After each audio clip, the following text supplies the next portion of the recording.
నమస్తే నేను దేవి welcome to story board.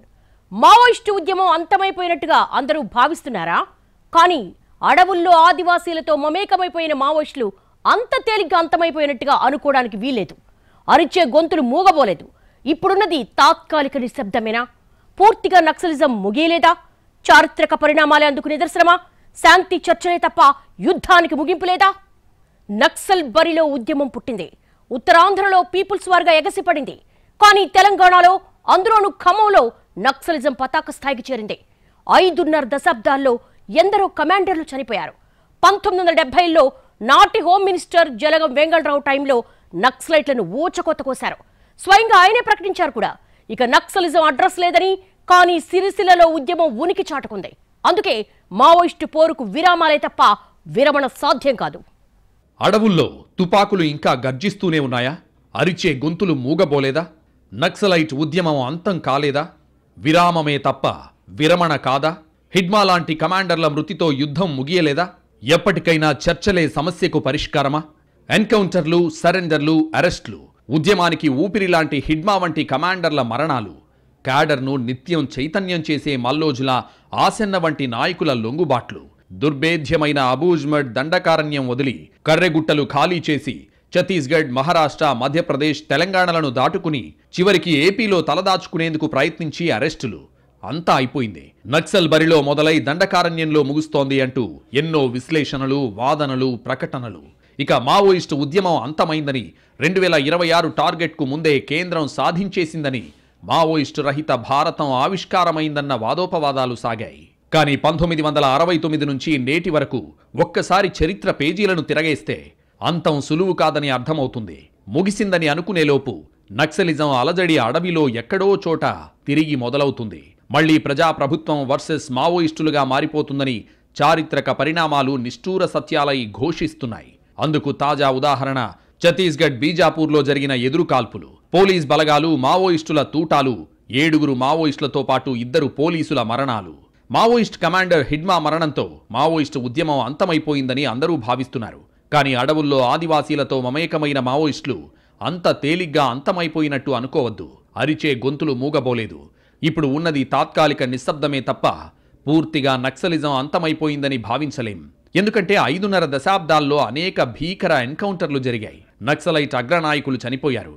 Top leaders మృతి చెందిన ప్రతిసారి ఇక మావోయిస్టు ఉద్యమం అంతమైందన్న భావన రేకెత్తింది. కానీ నివురుగప్పిన నిప్పులా ఉందని, తర్వాత జరిగిన ప్రతిఘటన, కాల్పులు, రాజకీయ నేతలు, పోలీస్ అధికారుల మరణాలతో మావోయిస్టులు ఉనికిని చాటుకుంటూనే ఉన్నారు. 1969 నక్సల్బరీ ఉద్యమంలో కాను సన్యాల్, ధారు మునిందార్ బీజాలు, తుపాకీ గొట్టం ద్వారానే రాజ్యాధికారం సిద్ధిస్తుందన్న నినాదంతో పశ్చిమ బెంగాల్లో నక్సల్స్ ఉద్యమం ప్రారంభమైంది. అయితే పేరుకు అక్కడ ప్రారంభమైన ప్రధానంగా తెలంగాణ ఖమ్మం జిల్లాలో నక్సలైట్లు బలపడ్డారు. 1972-74 మధ్య వెంగళరావు మంత్రిగా ఉన్నప్పుడు నక్సలైట్లను ఊచకోత కోశారు.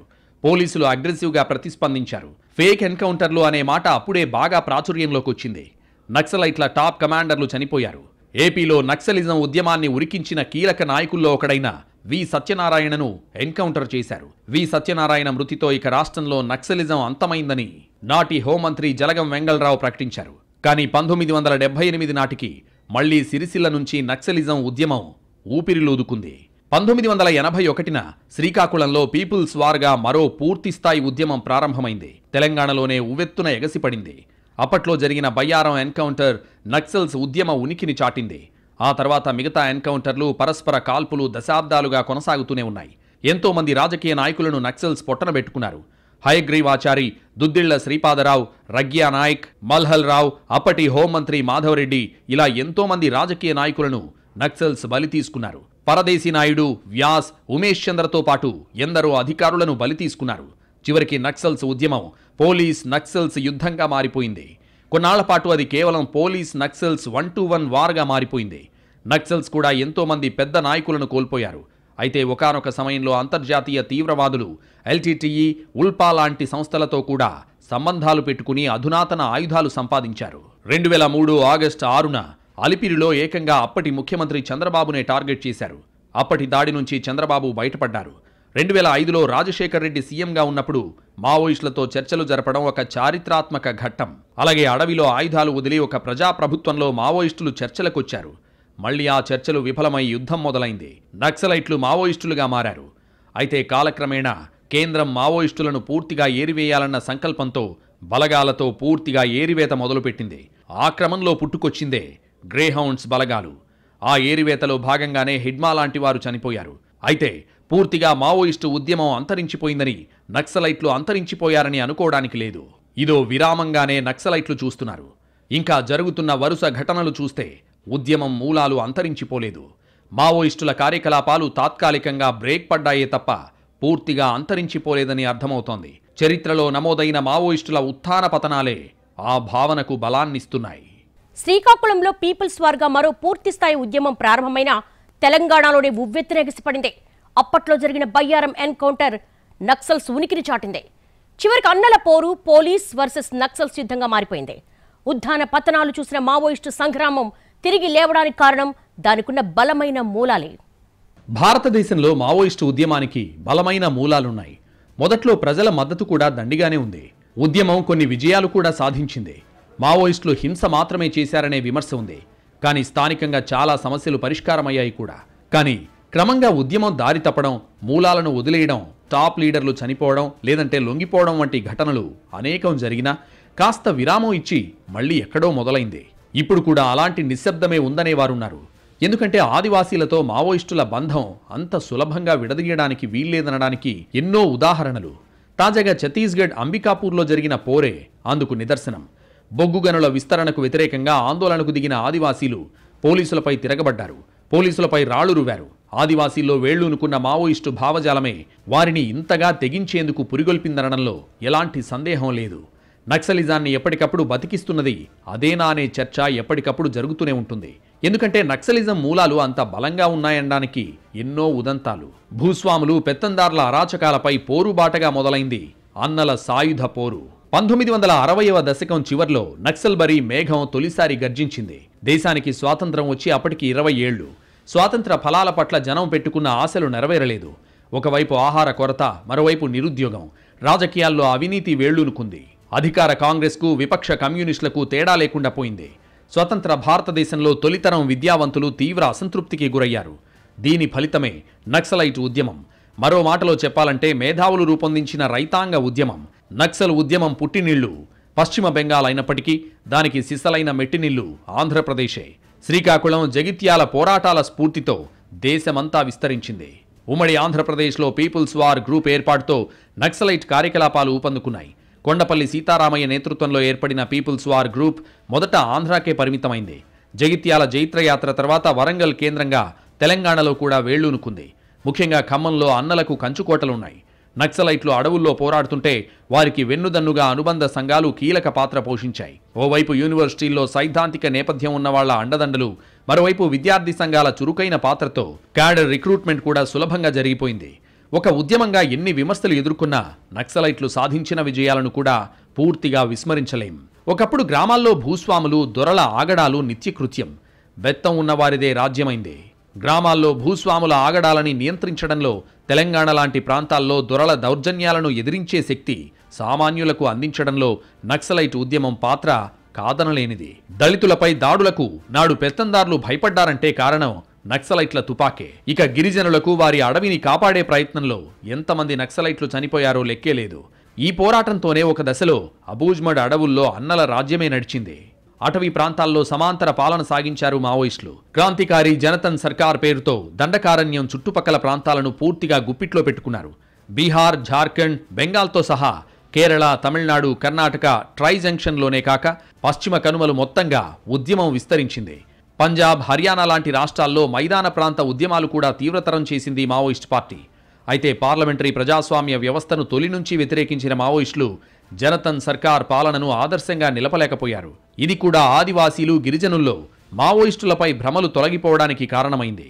మావోయిస్టుల టాప్ కమాండర్లు చనిపోయిన ప్రతిసారి ఉద్యమం అయిపోయిందన్న మాటలు వినిపించాయి. కానీ మళ్లీ ఎవరో ఒకరు తుపాకీని ఎత్తిపట్టడం, తిరిగి యుద్ధం ప్రారంభం కావడం సాధారణమైపోయింది. కిషన్జీ అలియాజ్ మల్లోజుల కోటేశ్వరరావు మనకు తెలిసినంత వరకు అతను మావోయిస్ట్. కానీ సన్నిహితుల దృష్టిలో అతను మేధావి, బహుముఖ ప్రజ్ఞాశాలి. చదువులో ఎప్పుడూ అందరికంటే ముందుండే మల్లోజుల కమ్యూనిస్టు భావజాలానికి ఆకర్షితుడై నక్సల్ ఉద్యమంలో అడుగుపెట్టాడు. విద్యార్థి నేత స్థాయి నుంచి మావోయిస్టు అగ్రనేత అయ్యాడు. చివరికి ఎన్కౌంటర్లో నేలకొరిగాడు. 2010లో మావోయిస్టు పార్టీకి తగిలిన అతిపెద్ద దెబ్బల్లో కిషన్జీ ఎన్కౌంటర్ ఒకటి. అప్పుడు కూడా మావోయిస్టు ఉద్యమం అంతమైందన్న చర్చలు జరిగాయి. తర్వాత మళ్లీ ఎగసిపడింది. అక్కిరాజు హరగోపాల్ అలియాజ్ ఆర్కే 4 దశాబ్దాల పోరాటం, ఎన్నో వ్యూహాలు, మరెన్నో విధ్వంసాలు. ఉమ్మడి ఆంధ్రప్రదేశ్లో పోలీసులకు ముచ్చెమటలు పట్టించిన మావోయిస్టు నాయకుడు. 1977 నుంచి పీపుల్స్ వార్ పార్టీలో అత్యంత క్రియాశీలకంగా వ్యవహరించారు ఆర్కే. 4 దశాబ్దాల ఉద్యమ జీవితంలో ఆర్కే ప్రధానంగా నల్లమల, ఆంధ్ర, ఒడిశా సరిహద్దులను కేంద్ర స్థానాలుగా చేసుకుని పీపుల్స్ వార్ మావోయిస్టు పార్టీని బలోపేతం చేయడంలో కీలక పాత్ర పోషించారు. 1977లో పీపుల్స్ వార్ పార్టీలో నల్లమల దళం ఏర్పాటు చేసి 1987 వరకు ఉద్యమాన్ని బలోపేతం చేశారు. గుంటూరు జిల్లాలోని వెల్దుర్తి నుంచి నాగార్జున సాగర్ వరకు నల్లమల దళాన్ని విస్తరించారు. స్థానికుల మద్దతు కూడగట్టి నాగార్జున బ్యాక్ వాటర్ గుండా రాకపోకలు సాగిస్తూ చాప కింద నీరులా ఉద్యమాన్ని బలోపేతం చేశారు. కిడ్నీ సంబంధిత వ్యాధితో 2021లో ఆర్కే చనిపోయారు. మావోయిస్టు ఉద్యమానికి పెద్ద దెబ్బగా అందరూ అభివర్ణించారు. 2025లో మావోయిస్టులకు తగిలిన అతి భారీ దెబ్బల్లో మొదటిది నంబాల కేశవరావు అలియాస్ బసవరాజు ఎన్కౌంటర్. ఛత్తీస్గఢ్లోని నారాయణపూర్ జిల్లాలో ఈ ఏడాది మేలో జరిగిన ఎదురుకాల్పుల్లో కేశవరావు చనిపోయారు. కేశవరావుపై 1.5 కోట్ల రూపాయల రివార్డుంది. నక్సలిజం నిర్మూలనలో ఇదో మైలురాయిగా హోంమంత్రి అమిత్ షా అభివర్ణించారంటే నంబాల కేశవరావు ఎంతటి శక్తివంతమైన మావోయిస్టు నాయకుడో అర్థం చేసుకోవచ్చు. మహారాష్ట్రలోని గడ్చిరోలి జిల్లా ధరీరా తాలూకాలోని గ్యారబట్టి అటవీ ప్రాంతంలో 2021లో జరిగిన భీకర ఎన్కౌంటర్లో చనిపోయిన మరో మావోయిస్టు అగ్రనేత Milind Teltumbde. Milind alias Deepak Teltumbde Maoist party కేంద్ర కమిటీలో సభ్యునిగా ఉన్నారు. మిలింద్ తలపై ఎన్ఐఏ 50 లక్షల రూపాయల రివార్డు కూడా ప్రకటించింది. నక్సలైట్ల గెరిల్లా యుద్ధ శిక్షణ బాధ్యతలను పార్టీ మిలింద్కు అప్పజెప్పింది. తుపాకీ పట్టిన మిలింద్ తుపాకీతోనే చనిపోయాడు. అప్పుడు కూడా మావోయిస్టుల ఉనికి లేదని ప్రభుత్వాలు చెప్పాయి. కానీ తర్వాత ఎన్నో ఎదురుకాల్పులు హోరెత్తాయి. ఇప్పుడు హిడ్మా చనిపోయిన తర్వాత కూడా అదే చర్చ. కానీ ఛత్తీస్గఢ్లో మావోయిస్టులు మళ్లీ రెచ్చిపోవడం, 2 పోలీసులు మరణించడం దేనికి సంకేతమన్న చర్చ మొదలైంది. కిషన్జీ ఎన్కౌంటర్ అయినప్పుడు ఇక మావోయిస్టుల పని అయిపోయిందన్నారు. ఆర్కే చనిపోయిన టైంలోనూ అదే మాట చెప్పారు. మల్లోజుల ఆసన్న లొంగిపోయిన సమయంలోనూ ఇక మావోయిస్టు మూవ్మెంట్ పుంజుకోవడం కష్టమన్నారు. ఇప్పుడు హిడ్మా ఎన్కౌంటర్తో అన్నల మూలాలే తుడిచిపెట్టుకుపోయాయని చెప్తున్నారు. ప్రతిసారి ఇలాంటి వాదన జరుగుతోంది. కానీ ఎక్కడో ఒక చోట ఉద్యమం ఊపిరి తీసుకుంటోంది. శాంతి చర్చలే అంతులేని ఈ యుద్ధానికి పరిష్కారమా? జనం బాధల్లోంచి, వెతల నుంచి మావోయిస్టులు పుట్టుకొచ్చారనేది కాదనలేని వాస్తవం. ఒక్కో సమస్యపై దృష్టి సారిస్తూ బాధితులను ఆకర్షిస్తూ అంతకంతకు బలపడుతూ వచ్చింది ఉద్యమం. తమకు సాధ్యమైనంతలో కొన్ని సమస్యల్ని పరిష్కరించిన మావోయిస్టులు క్రమంగా దారి తప్పారు. దేశంలో ప్రజల తరపున పోరాడతామన్న హామీ మరిచిపోయి అంతర్జాతీయ తీవ్రవాద సంస్థలతో సంబంధాలు పెట్టుకున్నారు. మావోయిస్టుల దగ్గర విదేశీ ఆయుధాలు బయటపడటం తీవ్ర ప్రమాద సంకేతాలు పంపింది.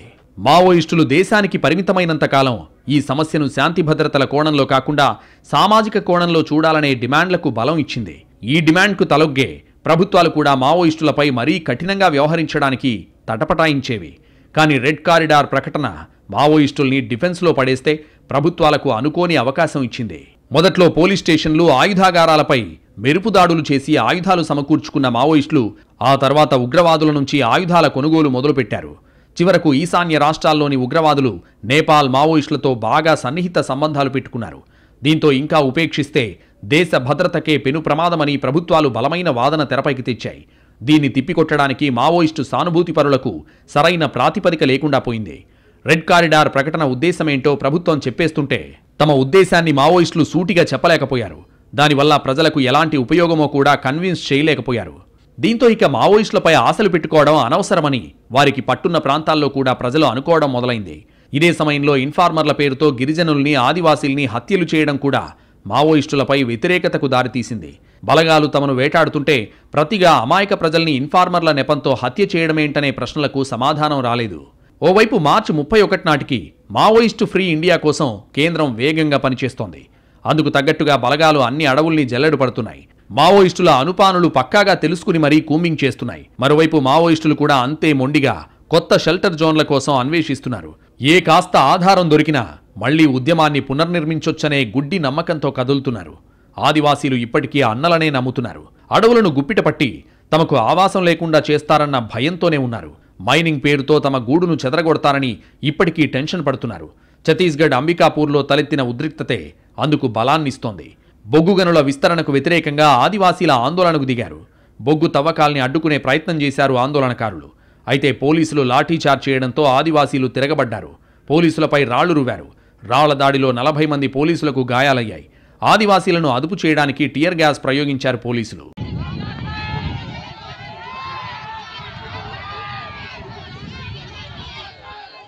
ఆదివాసీల్లో ఇంత ధైర్యానికి మావోయిస్టులు నరనరానా నింపిన స్ఫూర్తేనని స్వయంగా వారే అంటున్నారు. ఇదే సమయంలో ఇక మావోయిస్టు ఉద్యమం పనైపోయిందని భావిస్తున్న టైంలో బీజాపూర్లో హోరాహోరీగా కాల్పులు జరగడం, అందులో పోలీసులను హత్య చేసి తమ ఉనికిని చాటుకున్నారు మావోయిస్టులు. అందుకే ఇది అంతమయ్యే యుద్ధం కాదు, ఎప్పటికప్పుడు తిరిగి ప్రారంభమయ్యే సమరం.